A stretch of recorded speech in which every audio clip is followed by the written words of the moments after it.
গুলি করছে, ছাত্রলীগ গুলি খাওয়ার পরে আমি পড়ে গেছিলাম, এক ভাইকে ধরতে গেছিলাম, ধরতে যাওয়া আমার পরে গুলি করছে। এটা কি আন্দোলনে যাওয়া কি আমার স্বামীর অপরাধ হইলো? এই জন্য আমার স্বামীরা এরকমভাবে মারধর কইরা মাইরা ফলাইলো, লগে লগে আমার স্বামী মারা যায়। আমরা একটা ছেলে একটা মেয়ে, আমার কামাই করার মতন কেউই নাই, কিন্তু গুলি খাওয়ার পরেও আবার কি মারছে, মোটা লাঠিতে পুলিশ, ছাত্রলীগ। আজকে আমি অনেক অসহায়। আপনি কি করতেন? আমি ড্রাইভিং চাকরি করতাম, আজকে আমার চাকরিটাও চলে গেছে।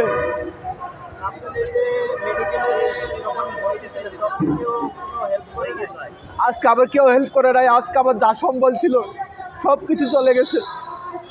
আজকে আমার ওই মানুষের বাসায় কাজ করতেছে। আহত ভাইরা অনেক কষ্টে আছে, শহীদের ফ্যামিলি তো আছেই, আহত ভাইরা হাসপাতালে এখনো অনেক ভাইরা কষ্ট করতেছে, ওদের পা, ওদের চোখ, ওদের হাত, ওরা অনেক কষ্ট করতেছে। আর যে চলে গেছে ও তো একবারের জন্য চলে গেছে, ও তো আর আসবে না। তাই সবার কাছে বলুন, অনুরোধ, সরকারের কাছে অনুরোধ, সবার দিকে জানি সমানভাবে তাকাই, সমানভাবে জানি উনি কাজ করা যায়। একটু খবর নেয়, একটু খবর খোঁজ নেয়, একটু খোঁজ খবরের মাধ্যমে জানি সবাই ভালো থাকতে পারে, সবাই সুস্থ থাকতে পারে। এইটাই কামনা আমাদের সবার, এইটাই আমাদের সবার কামনা। সরকার যদি কোনো অবৈধ কাজ না করে, কারোর প্রতি জানি দুই রকমের ব্যবহার না করে, একই রকমের ব্যবহার করে। আমরা কি যুদ্ধ করে এটাই ভুল করছিলাম? আমি বাংলাদেশের জনগণের কাছে জানতে চাই, আমরা কি যুদ্ধতে গিয়ে ভুল করছিলাম কিনা? আমি এক জায়গাতে 50,000 টাকা লোন বাইর করছিলাম, এটা লোনটাও চালাইতে পারতেছি না। বাড়ির থেকে একটা হাওলা টানছিলাম, সবার কাছ থেকে হাওলা টানছিলাম। আজকে আমি বাসা ভাড়া দিতে পারছি না, খাটতে পারছি না। এখন সংসারে আমার কোনো রকম চলে, আমার ওয়াইফ মানুষের বাসায় কাজ করে। আপনারা কি সমস্যাটা কি পায়ে গুলি লাগছিল, এটার পরে রগ একটা কাটা গেছে, আমি গাড়ি চালাইতে পারতেছি।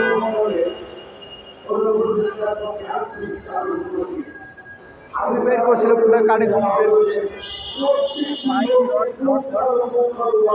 রড নাই, কিন্তু রগ দুইটা কাটা গেছে।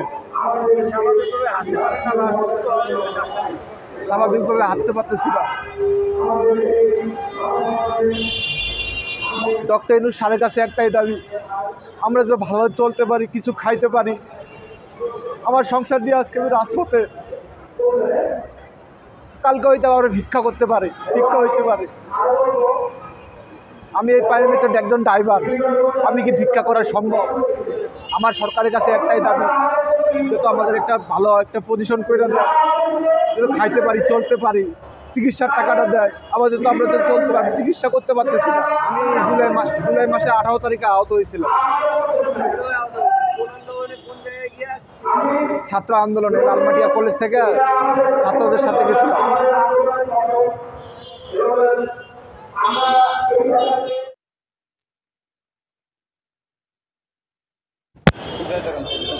শুক্রবার 19 তারিখে আমার স্বামীরে শুক্রবার 19 তারিখ বেরিবাদ 3 রাস্তার মোচরে প্রথম রাবার বুলেট মারার পরে আমার স্বামী দৌড়াইয়া পালাইতে নেয়।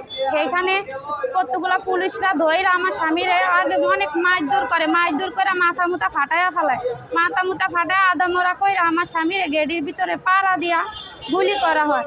গুলি কইরা আমার স্বামীরে ওইখানেই ফালাইয়া রাখে।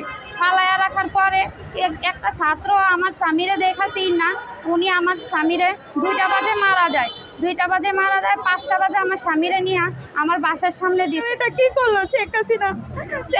এটা কি করলো? আমার স্বামীরে মাইরা ফেলাইলো, গুলি করে গলার ভিতরে মাইরাই ফেলাইলো। এটা কি আমার অপরাধ ছিল ওরা আন্দোলনে যাওয়ার? কিন্তু আমি বিচার চাই, শেখ হাসিনার বিচার চাই। আমরা যারা যারা মৃত্যু হয়েছে তাদের বিচার চাই। আমার ছেলে মেয়ে 2টা, আমার ছেলে মেয়ে অনেক অসুস্থ হয়ে গেছে ওর বাবা মারা যাওয়াতে। কিন্তু শেখ হাসিনা এটা কাজ ঠিক করলো না। মানুষগুলোর অনেক মানুষরে গুলি করে মাইরা ফেলায়। আপনাদের সরকার থেকে কোনো সহযোগিতা পেয়েছে? আমাদের সরকার থেকে কোনো সহযোগিতাই করে নাই, কেউই যায় না, সরকারের থেকে কেউই যায় নাই আমার বাড়িতে, আমার কেউই সহযোগিতা করে নাই। আমার ছেলে মেয়ের লয়ে আমি অনেক কষ্ট কালাসে চলতেছি। আপনার সংসার এখন কি চলতেছে? আমার সংসার এখন আমার বোন জামার উপরে আমরা খাইতেছি, কিন্তু আমার সংসার চালানোর মতো কেউই নাই আমার। আমি এর বিচার চাই, আমার সন্তানরা না খায় না ইয়া করে মানুষ হইতেছে, আমার সন্তানেরা কত মানুষের লাখ তুষ্ট খায়, সরকার থেকে আমরা কোনো সহযোগিতা পাই নাই। আমরা সহযোগিতা পাইতে চাই, আমার সন্তানদেরকে আমি মানুষ করতে চাই।